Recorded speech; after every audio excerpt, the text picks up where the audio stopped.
Democratic Party leaders have decided that the way to win votes this November is to shout loudly that Republicans wage war on women. Politico reports that this election season, Democrats will make the war on women bigger, broader, and more central to White House and Democratic messaging. This is a proven, persuasive argument.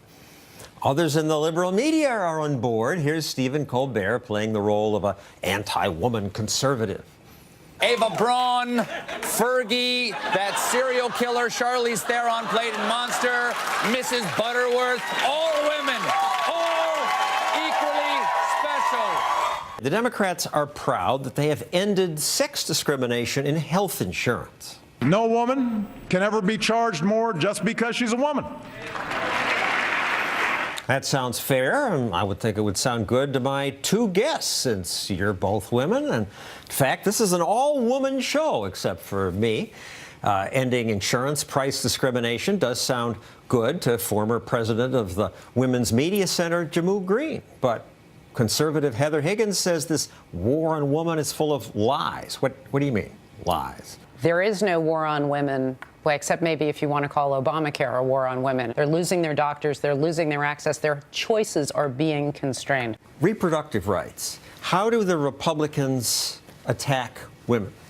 Well, if you look at various pieces of legislation, I think in the past year we had something like over 1,000 bills introduced across the country to try to curtail a woman's reproductive rights. Anti-abortion. Anti-abortion. Well, and they couch it in terms of we want to do a 20-week abortion ban, but really it's about trying to close as many clinics in the state. And this is going across the country where we've seen rights pulled back. In Texas, it's much harder to get an abortion. Roughly the same number of women are anti-abortion as men.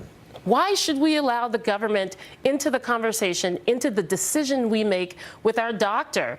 And then when you look at the insurance part of it, when you look at issues like even birth control, you have folks who are up in arms because insurance plans are going to cover birth control. But since the day that Viagra came out, insurance plans have been covering it. So this is where there's a real disconnect. Big difference. Some cover it, and you can buy it or not. But Obamacare requires me to pay for birth control.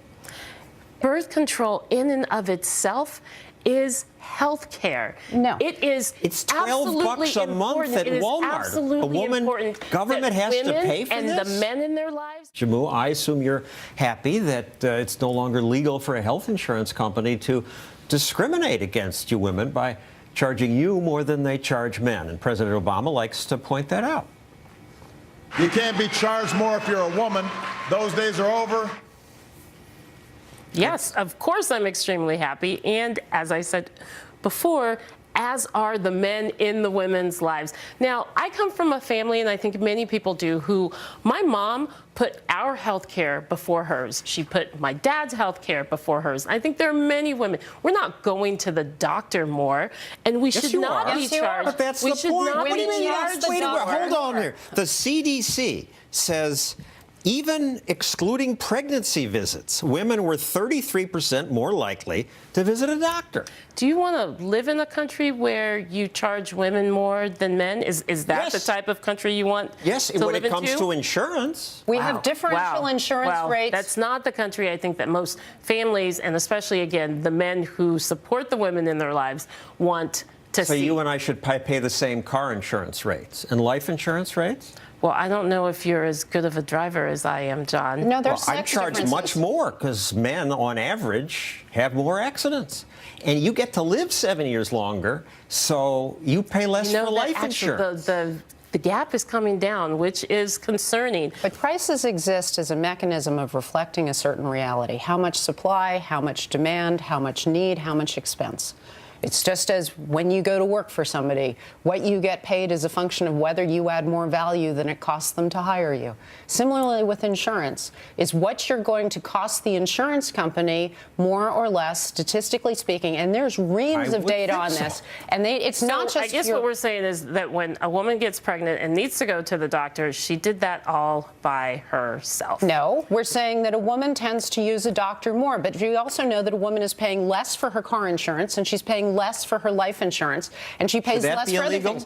And maybe, according to you, we should be paying more car insurance and we should, so that young men don't have to pay nearly as much as they do, and even older men don't need to pay as much, because car under insurance has nothing to do with the it has everything to do with it. Car insurance isn't a similar issue? Car insurance has nothing to do with the pursuit of life, liberty, and happiness. Jammu is willing to stick men with additional costs and not have parity there, but she wants men and children to pay for the costs of older people and women. I'm glad. I thought your organization represented women, but I'm glad you're the spokesperson for why men are being so screwed by our health insurance. No, what it screws up health insurance is third-party payers and inaccurate reflection of actual prices and what people actually want to purchase.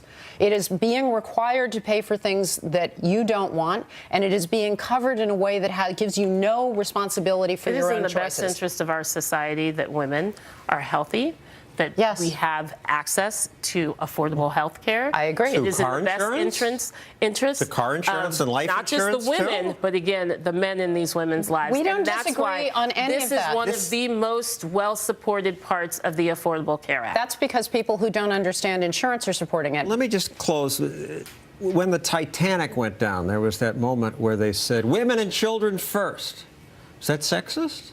Yeah. Children, I understand. There's sexism way throughout our society, but I'm also from Texas, and I will sit here and admit I like a door to be open for me.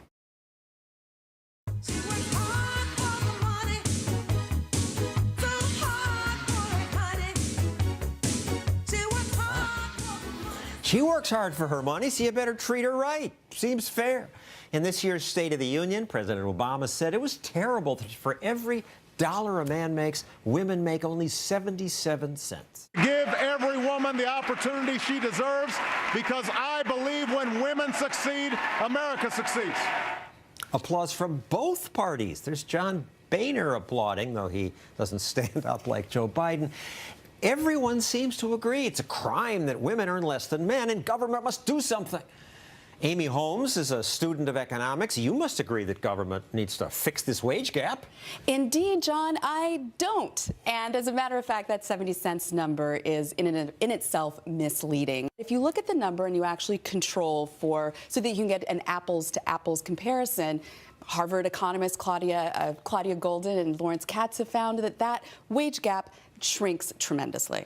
And what upset me is the president knows this, and even his own Department of Labor says after controlling for occupation, experience, other choices, women earn 95% as much as men do. Correct. So the reason why 70 cents is incorrect, that it's false, is that it's comparing all full-time women to all full-time men, regardless of occupation.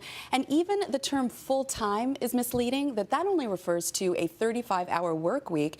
And as it turns out, men work longer hours than women, and so they tend to chalk up a higher wage.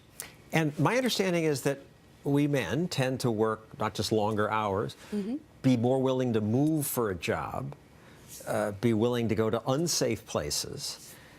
I assume you women are smarter, that we have less balanced lives. We're willing to give everything up for ambition at work. We are different. And they looked at one study of University of Chicago MBAs. They looked at over 2,000 people who had graduated from the University of Chicago, very elite university with their MBAs from 1990 to 2006. And what they found was in the beginning of these graduates' careers, their wages were very close. There was only a minimal difference. Where you saw that wage gap widen up was over time. Women were far more likely to take time out of the workforce, to have career pauses, and to work shorter hours. And I found this extraordinary, that during that time, only 10% of male University of Chicago MBAs took 6 months or more out of the workforce, whereas when it came to women, 40% of women took 6 months or more off. And that has big ramifications when it comes to salary. Men are 4 times as likely to ask for a raise than women. They are. Men are 8 times more likely to negotiate their salary than women. If you negotiate your salary, you can raise your salary by 7%. So imagine that 8 times more men willing to raise their salaries by 7%, just walking in the door. Not something government can fix. No, certainly not. And at the top, in 147 of 150 of the biggest U.S. cities, full-time salaries of young women are 8% higher than men. You know, that sort of surprises me because it's a statistic that you don't know. But just to perhaps speculate, this isn't scientific on my part, if you look at cities, that tends to be a knowledge economy. And now let's look at education. Nearly 60% of all bachelors now are awarded to women. Women are earning more, a majority of master's degrees but and government PhDs. has to help them. Well, actually, you would think if you're concerned about the gender gap, you would be kicking women out of college to get more men in. And the majors that men and women choose.